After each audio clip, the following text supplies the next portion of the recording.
ඔයාලට පැහැදිලිවම පේනවා විශ්වයේ අපට හිමි ස්ථානය ගැන අපි හිතාගෙන හිටිය හැමදේම වැරදි. තාරකා විද්‍යාඥයෙකු විසින් මෙලෙස ප්‍රකාශ කරන්නේ වයස්ගත නමුත් උගත් විද්වත් උපදේශක මණ්ඩලයක් ඉදිරියේ. මගේ නිරීක්ෂණ වලින් පැහැදිලි වෙන්නේ අපි කලින් හිතාගෙන හිටපු සේරම දේවල් වැරදි බවයි. මේ ප්‍රකාශයත් සමග උපදේශක මණ්ඩලයේ සමාජිකයන් එකිනෙකාට සමීපව යමක් කොඳුරන්න ගත්තා. තාරකා විද්‍යාඥයාට ඔවුන් කියන දේ ඇසෙන්නේ නැහැ. ඒ වුණත් ඔවුන් තමාගේ මේ ප්‍රකාශය පිළි නොගන්නා බව නම් ඔවුන්ගේ ඉරියව් වලින් තේරුම් ගත්තා. උපදේශක කමිටුව විසින් ඔහු බොරු ප්‍රකාශයක් සිදු කරන බවට චෝදනා කළා. මේ චෝදනා හමුවේ තාරකා විද්‍යාඥයා පුදුමයට පත් වුණා. ඔහු මේ කරුණ ඉදිරිපත් කළේ සියලුම සාක්ෂිත් සමගයි. නමුත් එය පිළිගන්න ඔවුන් කැමති නැහැ. උපදේශක කමිටුවේ සාකච්ඡාවකින් අනතුරුව අවසන් නිගමනය ඉදිරිපත් කරන්න නියමිතයි. රජුගේ ප්‍රධාන උපදේශකවරයා සිය උගුර පාදා කතා කරන්න සූදානම් වුණා. අපි ඔබේ සොයා ගැනීම ගැන පරීක්ෂා කළා. ඔබගේ න්‍යායයන්ට සවන් දුන්නා. ඒ අනුව ඔබගේ මේ ප්‍රකාශන වැරදි පමණක් නොව භයානක බවටත් අපි තීරණය කළා.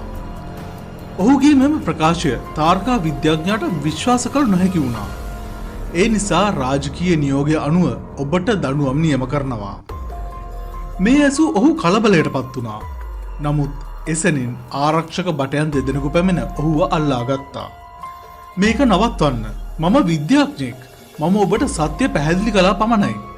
ඔහු කොයිතරම් ආයාචනා කළත් විද්වත් උපදේශක කමිටුව එය නොසලකා හැරියා.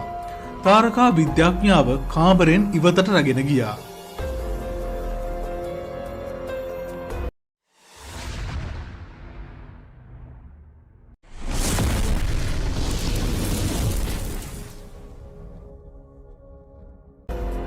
වදකාගාරයේ දඬුවම් මේසය මත තාරකා විද්‍යාඥයා තබා දෑත් සහ දෙපා බැඳ තිබුණා. වදකයා ලීවරයක් කරකවන විට විද්‍යාඥයාගේ දෑත් ඇදෙන්න ගත්තා. මාංශ පටක ඇදී යාමත් සමග ඔහු වේදනාවෙන් කෑ ගැසුවා. පැය කීයක් දවස් කීයක් තමාට මෙලෙස වද දේවිද යන්න ගැන විද්‍යාඥයාට අදහසක් නැහැ. නමුත් ඔහු දැඩි වේදනාවකින් කෑ ගසමින් සිටියා. ඔහු දෑස් පියාගෙන වේදනාව අමතක කරන්න උත්සාහ කරන විටම වදකයා විසින් ඔහුගේ මුහුණට පහරක් එල්ල කළා. විද්‍යාඥයා දකින්නේ රජුගේ ප්‍රධාන උපදේශකතුමා එතරට පැමිණ සිටින ආකාරයයි. ඔහු තමයි තමාට මෙම දඬුවම ලබා දුන්නේ. ඔබට කැමති ඕනෑම වෙලාවක මේ දඬුවමින් නිදහස් වෙන්න පුළුවන්. ඔයාට කරන්න තියෙන්නේ ඔයා කළ ප්‍රකාශයන් සියල්ල අසත්‍ය බවට ප්‍රකාශ කිරීම විතරයි. උපදේශකවරයා පැවසුවා. තමාව මරා දමුවත් තමාට බොරු කියන්න බැරි බව තාරකා විද්‍යාඥයා පැවසුවා. ඔහුගේ නොසැලෙන තීරණය ගැන කලකිරුණු උපදේශකවරයා විසින් වදකයාට සංඥාවක් ලබා දුන්නා. වදකයා විසින් ඔහුට නැවතත් වදදීම ආරම්භ කළා. විද්‍යාඥයාට දැනුනේ තමාගේ අස්ථි සිරුරෙන් එළියට පැනීමට ඉතා ආසන්න බවයි. දැඩිව දැනෙන වේදනාව හමුවේ තාරකා විද්‍යාඥයා සිය දෑස් පියාගත්තා. තව සුළු මොහොතකින් තම ජීවිතය අවසන් වන බව ඔහුට අවබෝධ වුණා. ඔහු සොයාගත් රහස ලෝකයා සමග බෙදා ගැනීමට නොහැකිව ඔහුට මිය යන්නට සිදුවෙනවා. ඒ වුණත් මොහොතකින් ඔහුට දැනෙන්නේ කාමරයේ විශාල නිහඬ බවක්.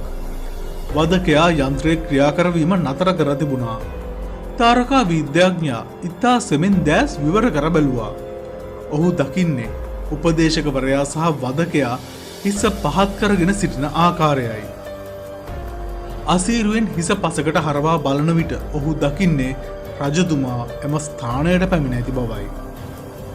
රජතුමා මොහොතක් ඔහු දෙස බලා සිට ඒක ඇත්තද යනුවෙන් අසනවා. විද්‍යාඥයා ඉතාමත් අපහසුවෙන් තමාට ඉතිරි ශක්තිය වැය කර ඒක ඇත්ත රජතුමනි යයි පවසනවා.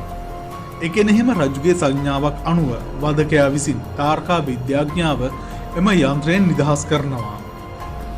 ඒත් රජතුමනි යයි උපදේශකයා එයට විරෝධය දක්වන්න සූදානම් වුණත් රජුගේ බැල්ම හමුවේ ඔහු නැවතත් බිම බලාගත්තා. මට ඒක පෙන්වන්න රජතුමා තාරකා විද්‍යාඥයාට කිව්වා. තාරකා විද්‍යාඥයා විසින් තම පර්යේෂණාගාරයේ දොර විවර කර රජුට ඇතුළු වෙන ලෙස කිව්වා.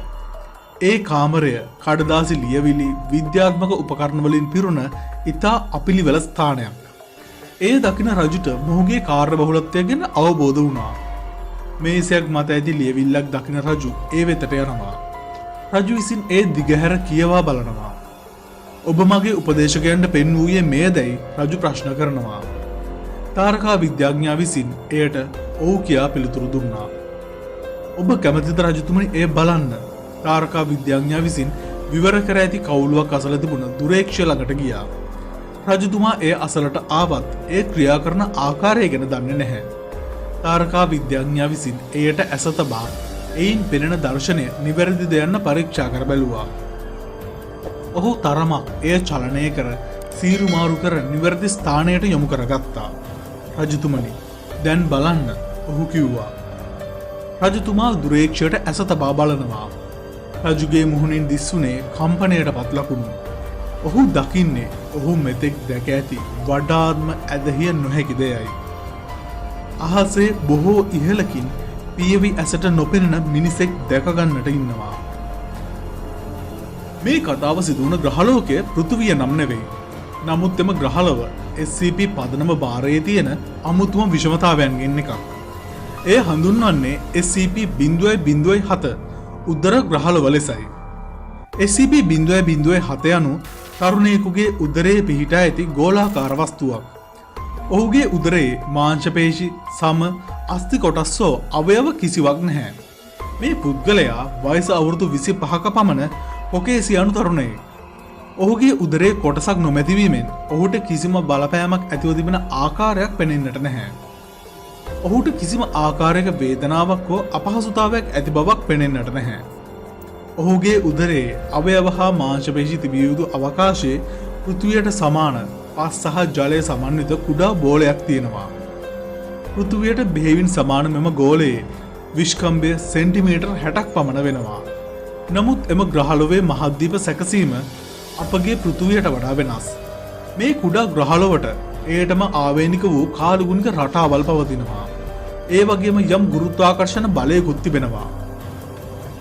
SCP-0.07 ගැන පදනම සොයාගත් වඩාත් ආකර්ශනීයම කරුණ වෙන්නේ එය ජීවයෙන් පිරුණ ජනාවාස වන ග්‍රහලොවක් වීමයි. ප්‍රමාණයෙන් සුදු ජීවීන්ටත් වඩා කුඩා මෙම ජීවීන් පෘථිවි මිනිසුන්ට අතිශයින්ම සමානකමක් දක්වනවා. SCP පදනම විසින් සිදු කළ අධ්‍යයනයන්ට අනුව එම ග්‍රහලොවේ එකිනෙකට වෙනස් බුද්ධිමත් ජීවීන් විශේෂ දෙකක් හඳුනාගෙන තිබෙනවා. ඔවුන් පෙනුමෙන් මිනිසුන්ට අතිශයින්ම සමානයි. ඒ වගේම ඔවුන් ජීවත් වෙන්නේ පෘථිවියේ 15 වන සියවසට සමාන කාලයක බවටත් පදනමට පෙනී ගොස් තිබුණා. එම උදර ග්‍රහලොවේ මිනිසුන් තම ග්‍රහලොවෙන් පිටත ලෝකය ගැන දැනුවත්ද යන්න ගැන SCP පදනමට අදහසක් නොමැති අතර ඔවුන් හා සංනිවේදනයක් ඇති කර ගැනීම පදනම විසින් තහනම් කර තිබෙනවා. SCP-0.07 ලෙස හඳුන්වන තරුණයාට නමක් තිබුණත් එවැනි පුද්ගලයෙකු සිටින බවට කිසිම වාර්තාවක් පදනමට හමු වෙන්නේ නැහැ. ඔහු ගැන අනන්‍යතාවයක් නොමැති බව පැවසූ විට ඔහු රියදුරු බලපත් අංකයක් ලබා දී තිබුණා. නමුත් ඒ ගැනත් තොරතුරු කිසිවක් සොයාගන්නට ලැබෙන්නේ නැහැ. මේ පුද්ගලයා වටා ඇති අභිරහස් එතනින් නතර වෙන්නේ නැහැ. ඔහුට ආහාර හෝ ජලය අවශ්‍ය වන්නේ නැහැ. ඔහු පෝෂණය වෙන්නේ කෙසේදයි SCP පදනමට තවමත් අභිරහසක්.